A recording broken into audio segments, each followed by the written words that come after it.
एक छोटे से गांव में सखुबाई नाम की औरत रहा करती थी। वो बहुत ही गरीब थी, किराए के घर में रहती थी।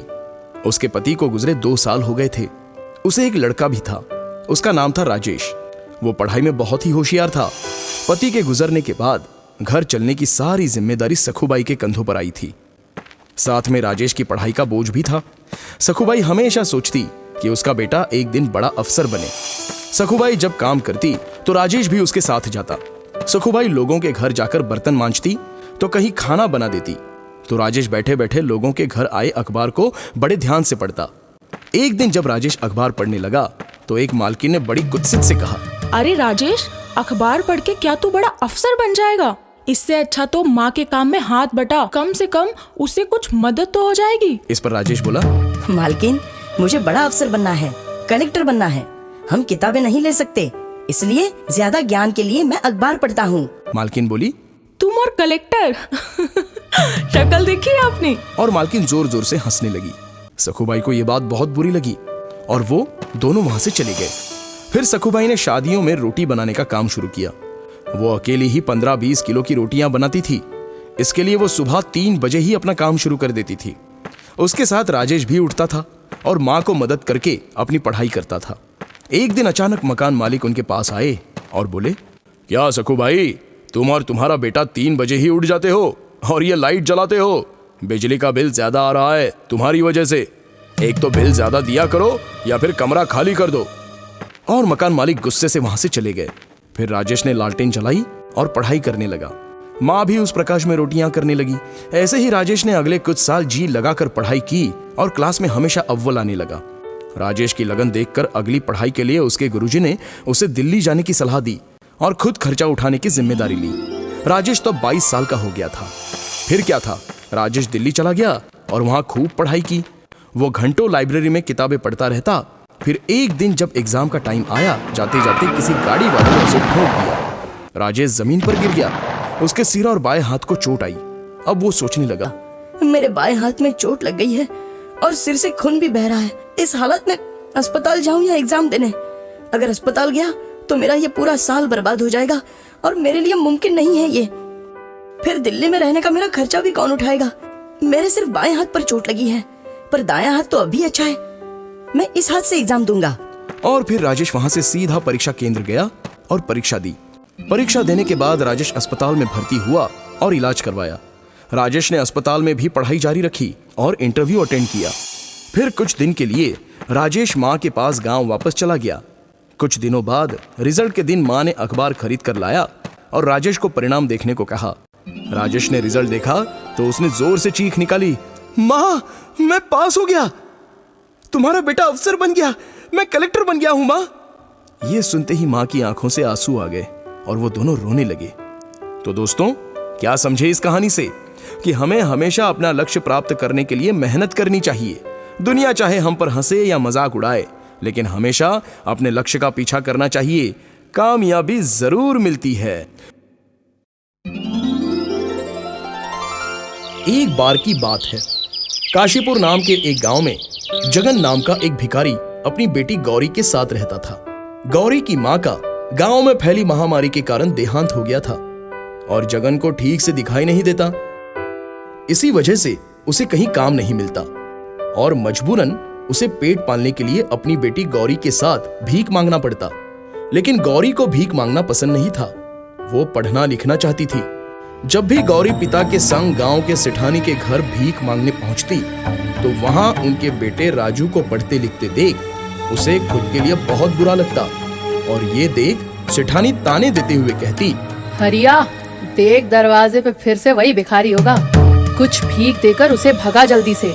गांव में एक भी अस्पताल नहीं है और अगर इन मनहूसों की महामारी मेरे बेटे राजू को लग गई तो मैं क्या करूंगी? ये सुन दोनों दुखी होकर वहां से चले गए। तब गौरी ने कहा, पिताजी, सारा गांव हमसे दूर क्यों भागता है? क्या हम बुरे लोग हैं? तो पिताजी ने कहा, अरे नहीं बेटा, बुराई तो हमारी गरीबी और इनकी सोच में है। पिताजी, एक दिन मैं डॉक्टर बनकर आपकी आंखों का इलाज करूंगी। मैं इस गांव में एक अस्पताल भी खोलूंगी।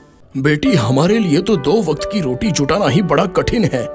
ये सब तो बड़े लोगों के सपने हैं। काश मैं तुम्हारे लिए कुछ कर पाता। तभी एक औरत ने गौरी को पास बुलाया और कहा, अरे ओ गौरी, अगर तुम हमारा टॉयलेट साफ कर दोगी तो मैं तुम्हें कुछ रुपए भीख दूंगी। गौरी ने उनकी बात मानी और उनका टॉयलेट साफ कर दिया।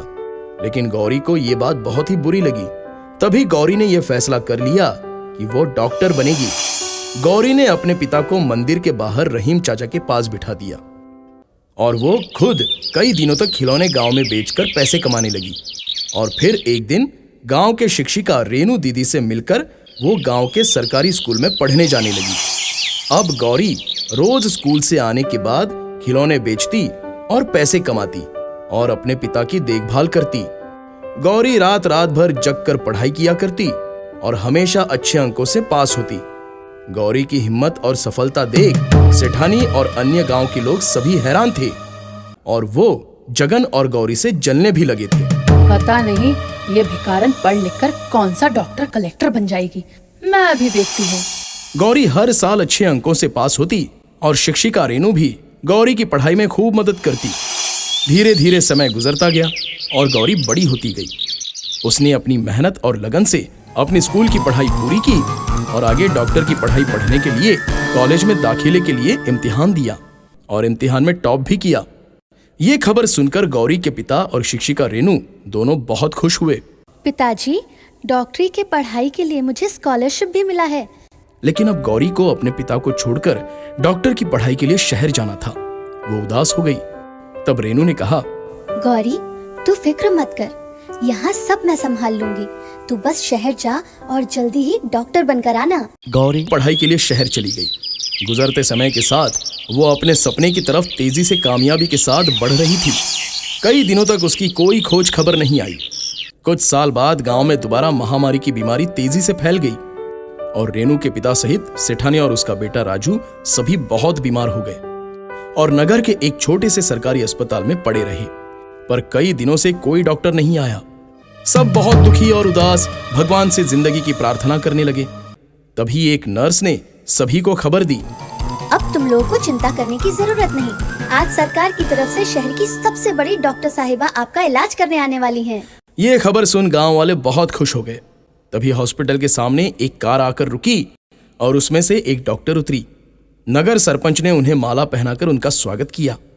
जब वो अस्पताल के अंदर आई तो उसे देख सभी हैरान रह गए, क्योंकि वो डॉक्टर कोई और नहीं बल्कि वही भिखारन लड़की गौरी थी। गौरी ने अपने पिता के पैर छूकर उनका आशीर्वाद लिया और फिर उसने सभी गांव वालों का इलाज करना शुरू किया। गौरी के इलाज से ही कुछ दिनों में सभी ठीक हो गए। गौरी ने अपने पिता की आंखों का ऑपरेशन करवाकर उनकी रोशनी भी वापस लाई। गौरी की मेहनत, लगन और सफलता की वजह से एक बार फिर सारा गांव महामारी से पूरी तरह मुक्त हो गया और सेठानी सहित बाकी गांव वालों को अपनी गलती का एहसास हो गया। वो सभी गौरी को फूल मालाओं का हार पहनाकर उसके नाम का जय जयकार करने लगे और ये देख गौरी के पिता का सीना गर्व से चौड़ा हो गया। तो बच्चों, इस कहानी से हमें ये सीख मिलती है कि अगर गौरी की तरह मेहनत, लगन और दृढ़ निश्चय से किसी काम को किया जाए तो उसमें हमें कामयाबी जरूर मिलती है। एक गांव में विमला नाम की एक गरीब औरत अपने बेटे रोशन और बहू गौरी के साथ रहती थी। विमला के पति का देहांत हो गया था, जिससे सारी जिम्मेदारी उसके बेटे रोशन पर आ गई थी। लेकिन गांव में रोशन को कोई काम न मिलने के कारण गरीबी और बेरोजगारी से उसकी मुसीबतें बढ़ती चली गईं। विमला की बहू गौरी बहुत ही स्वार्थी और लालची स्वभाव की थी। एक दिन उसने अपने पति से कहा, अजी सुनिए, अब यहाँ कुछ नहीं रखा है, हमें शहर चले जाना चाहिए, तभी हमारे हालात सुधर पाएंगे, वरना हमें भूखा ही मरना पड़ेगा। तब रोशन बोला, पर माँ तो यहाँ अकेली कैसे? तो गौरी बोली, ओहो, आप माँ की चिंता मत कीजिए, जब आपको नौकरी मिल जाएगी तब हम माँ को पैसे भेज दिया करेंगे। रोशन अपनी माँ को अकेला छोड़ पत्नी गौरी के साथ शहर चला गया। कई महीने बीत जाने के बाद भी उसकी कोई खबर नहीं आई। बेटे और बहू के शहर चले जाने के बाद विमला पेट पालने के लिए दर दर भटकने लगी और भीख मांगकर अपना गुजारा करने को मजबूर हो गई। वो हमेशा अपने बेटे का लौट कर आने का इंतजार करती, पर उनकी न तो कोई खबर आई और न ही उनकी तरफ से कोई पैसा। विमला मंदिरों और रेलवे स्टेशन में भीख मांगने लगी, पर उसे ज्यादा पैसे नहीं मिलते। और कई दिन उसे भूखा ही सोना पड़ता। विमला की आवाज बहुत ही सुरीली थी और उसे गाने का शौक भी था, इसलिए उसने गाना गाकर भीख मांगना शुरू कर दिया, जिससे बाद में धीरे धीरे लोग विमला का गाना सुनने के लिए इकट्ठा होने लगे। जिंदगी प्यार का गीत है, इसे हर दिल को गाना पड़ेगा। जिंदगी गम का सागर भी है, हंस के उस पार जाना पड़ेगा। विमला के गाने से लोगों का अच्छा मनोरंजन होता और विमला को भीख में थोड़े अच्छे पैसे मिल जाते थे। अब विमला रेलवे स्टेशन पर ही गाना गाती और उसे 2 वक्त खाने को भी मिल जाता। एक दिन विमला रेलवे स्टेशन पर बैठे गाना गा रही थी। जिंदगी प्यार का गीत है, इसे हर दिल को गाना पड़ेगा। जिंदगी गम का सागर भी है, हंस के उस पार जाना पड़ेगा। तभी वहां एक सज्जन व्यक्ति जिसका नाम था आलोक, वो विमला के पास आया। और आलोक एक फिल्म डायरेक्टर था। वो विमला को इतने सुरीली आवाज में गाते हुए सुनकर हैरान रह गया। वो विमला के पास आकर बोला, माँ जी, मैंने आपका गाना सुना है, आप बहुत ही सुरीली गाती हैं। मैं चाहता हूं कि आप मेरी नई फिल्म में गाना गाए।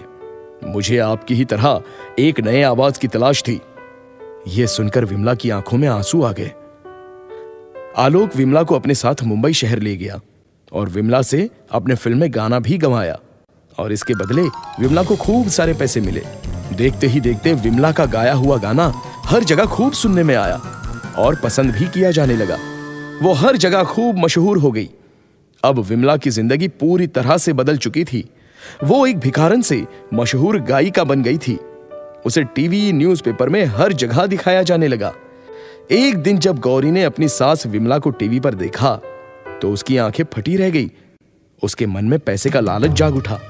उसने तुरंत ही अपने पति रोशन को ये बात बताई और बोली, अजी, ये देखिए माँ जी टीवी पर। अब वो काफी मशहूर और अमीर बन चुकी हैं। कितने साल बीत गए, हम माँ जी से नहीं मिले। अब हमें उनके पास चलना चाहिए। आखिर हमारे सिवा उनका है ही कौन। तब रोशन ने कहा, हाँ, तुम ठीक ही कहती हो। रोशन और गौरी दोनों विमला के पास पहुंचे, जहां वो एक बड़े बंगले में रहती थी। सिक्योरिटी गार्ड ने दोनों को अंदर जाने से रोका। तब विमला ने अपने बेटे की आवाज सुनी और वो फौरन बाहर आई और अपने बेटे को देख विमला की आंखों में आंसू छलक पड़े। उसने फौरन अपने बेटे को गले से लगा लिया और रोती हुई बोली, मेरा बेटा, आज याद आई तुझे अपनी माँ की? मैंने तुझे कितना तलाश किया। अपनी माँ की ऐसी ममता और प्रेम को देखकर रोशन और गौरी दोनों को अपनी गलती का पछतावा हुआ और दोनों ने माफी मांगी।